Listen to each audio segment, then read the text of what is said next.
One of the best things about traveling this country is the amazing food I've had at the most unexpected turns in my journeys. One such eventful journey was when I walked into this little place by the side of the road, somewhere in West Bengal, and asked for their special.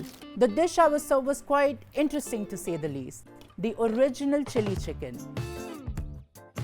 Got inspired, we put our own spin to it, and I'm going to show you how to make it. Firstly, let's get a stock pot with some water in it. We are going to add an array of spices in there, almost equivalent to a Chinese garam masala, starting with cloves, fennel powder, star anise, cinnamon, black peppercorn, aromatics like crushed ginger, some garlic, and to make things pretty interesting, orange zest and soy sauce. Oh, don't look at me like that, it's absolutely essential. Now to add some salt. Oh no, kidding guys. It's actually the salt that makes the chicken, well, chickener. If it tastes like the bitter ocean water that hit your face when you were a kid, that's about the right amount of salt in there. Time to poach the whole chicken now. With poaching chicken, there's only one rule: gentle cooking. For you see, most people tend to overcook their chicken by boiling it for too long. What you gotta do is, bring the contents of the pot to a boil, and then you reduce the flame to a simmer and let it be for about 15 minutes.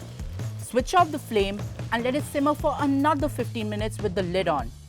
But before that, you need to skim away the scum that has risen to the top of our broth. The scum doesn't have a taste of its own, but it looks absolutely unappealing. We don't want that for our dish. All the flavors of the broth are working its way into the chicken. This is going to make the end result that much more amazing to taste.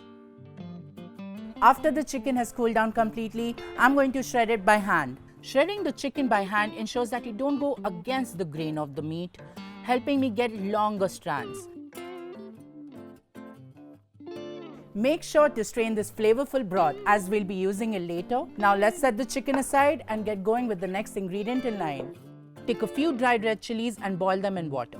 There's so much happening in this dish spice-wise, it is almost like conjuring up a magic trick. Once they're boiled, you gotta blend them nicely, just like this. Though boiled and blended, the red chili paste still has that stinging raw taste to it.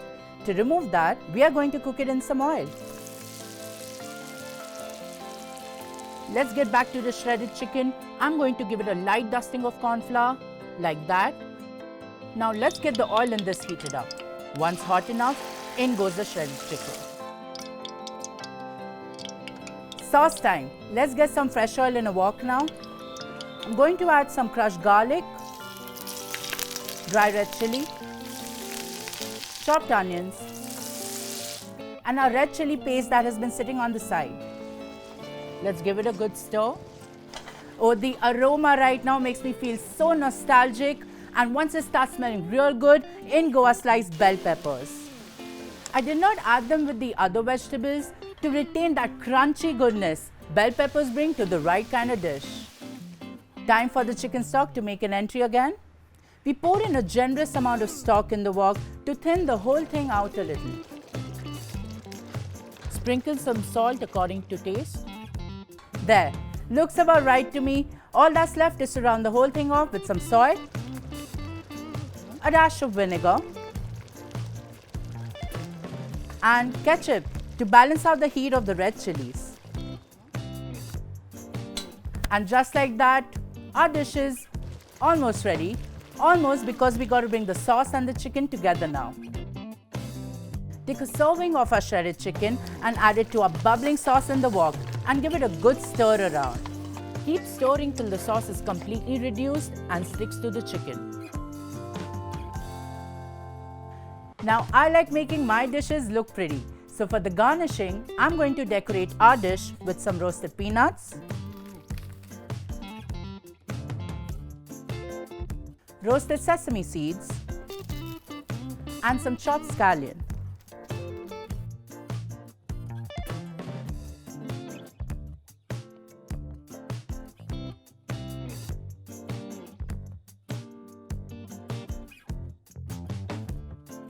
Doesn't that look pretty now?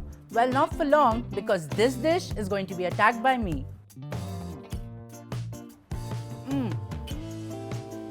With just one bite, I can feel all the flavors that make the dish. The heat of the chilies, the tang of the sauce, oh, and that crispy yet tender chicken. I gotta go in for another bite. How did you like this one, guys? Do try this at home and let me know what you think of this dish in the comments below.